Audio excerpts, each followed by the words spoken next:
ভারতের চেয়ে পাকিস্তান এই মুহূর্তে অনেক ভালো মানের বন্ধু। ভারতের চেয়ে চায়না এই মুহূর্তে অনেক ভালো মানের বন্ধু। এই বন্ধুত্বকে গ্রহণ করে ভারতীয় আগ্রাসনকে রুখে দিতে হবে। আজকে আমাদের পক্ষ থেকে কিছু কথা বলবো, আপনারা খেয়াল করবেন। প্রিয় ভাইয়েরা, শুরুতে যখন নতুন সূর্য ওঠে তখন মনে হচ্ছিল এই সরকার মনে হয় ভারত বিরোধী একটা সরকার। ভারত বিরোধী না হলেও ভারতের যে শত্রুতা এগুলোর বিষয়ে যথাযথ ব্যবস্থা নেওয়ার মতো একটা সরকার। কিন্তু ধীরে ধীরে তাদের ভারতের প্রতি নমনীয়তা আমরা খেয়াল করছি। আমরা জিজ্ঞাসা করছি, এই নমনীয়তাটা আপনারা কেন করছেন, কি স্বার্থে করছেন? এই এপ্রিল মাসে 4 জন বাংলাদেশি নাগরিককে ইন্ডিয়ান বিএসএফ হত্যা করেছে, যার মধ্যে শুধুমাত্র ঝিনাইদহে 2 জনকে হত্যা করা হয়েছে।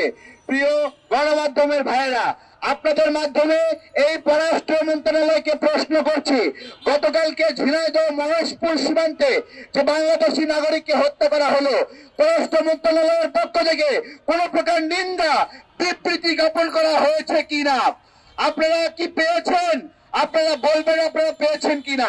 আমরা পাইনি, আমরা দেখিনি।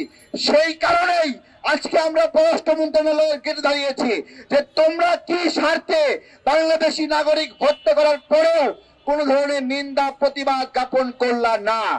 আমরা শুধু তাই নয়, আমাদের স্বরাষ্ট্র মন্ত্রণালয়, এর আগে একজন স্বরাষ্ট্র উপদেষ্টা ছিলেন, এখন আরেকজন আছেন, এখন 2 জনই বলেছিলেন যে এখন আর ভারতকে পিঠ দেখায় চলবেন না, আমার বিজিবি পিঠ দেখায় চলবে না। আমার কথা হলো, এই এপ্রিল মাসে 4 জন নাগরিককে হত্যা করা হলো, তোমরা পিঠ দেখিয়েছো নাকি মুখ দেখিয়েছো? প্রশ্ন করছি। সুন্দর সুন্দর কথা বলে মানুষকে মোহিত রাখে, মানুষকে মোহগ্রস্ত রাখে, এসব সুন্দর কথা আপনারা বলছেন, কিন্তু মানুষকে তো মরতে হচ্ছে। মানুষকে মরতে হচ্ছে না। ইন্ডিয়ান বিএসএফ বলে তারা আত্মরক্ষার্থে গুলি করেছে। আমার কথা, এ পর্যন্ত গত 10 বছরে 27 জন শিশুকে তারা গুলি করে হত্যা করেছে। এই শিশুগুলো, এই যে স্বর্ণদাস, সেও কি ইন্ডিয়ান বিএসএফ কে প্রতিরোধ করতে গিয়েছিল, যে কারণে তাকে হত্যা করা হলো? ফেলানি দাস, জীর্ণ শীর্ণ একটা মেয়ে, কাজ করে খায়, বিয়ে দিবে বাবা, ওই বিয়ের জন্য দেশে আসছে, তাকে মেরে কাঁটাতারে ঝুলায় রাখলো। সেও কি ইন্ডিয়ান বিএসএফ কে প্রতিরোধ করতে গিয়েছিল? সেও কি মাদক ব্যবসা করতে গিয়েছিল? প্রিয় ভাইয়েরা, বাংলাদেশ বিশ্বের একমাত্র সীমান্ত যেখানে বিরামহীন ভাবে বছরের পরে বছর ইন্ডিয়ান বিএসএফ আমাদেরকে গুলি করে হত্যা করছে। এই জন্য জরুরি, এইটা প্রতিশোধ নেওয়ার সময় ভাইয়েরা। 10 বছরে শত শত হাজার মানুষকে হত্যা করেছে ইন্ডিয়ান বিএসএফ। তার প্রতি উত্তরে আমরা যদি এখন ভারতের পক্ষ নেই তাহলে হবে না। 1971 সালে পাকিস্তানের সাথে যুদ্ধ হয়েছে, সেই যুদ্ধে আমরা বিজয়ী হয়েছি, পাকিস্তান ক্ষমা চেয়েছে। আমরা সব সময় তাদেরকে বলবো তারা সঠিক কাজ করেনি। কিন্তু 2025-এ এসে আমি বলতে চাই, ভারতের চেয়ে পাকিস্তান এই মুহূর্তে অনেক ভালো মানের বন্ধু। ভারতের চেয়ে চায়না এই মুহূর্তে অনেক ভালো মানের বন্ধু। এই বন্ধুত্বকে গ্রহণ করে ভারতীয় আগ্রাসনকে রুখে দিতে হবে।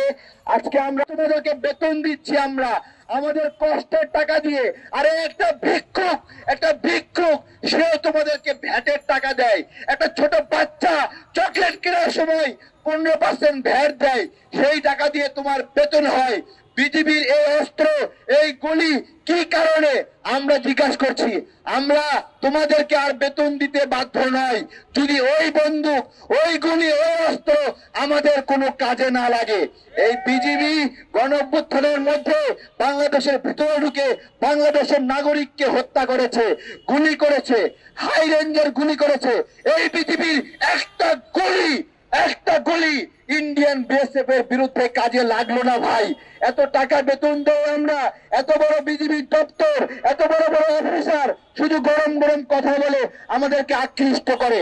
আমাদের কথা পররাষ্ট্র মন্ত্রণালয় আজকে আমরা অবরুদ্ধ করে রেখেছি।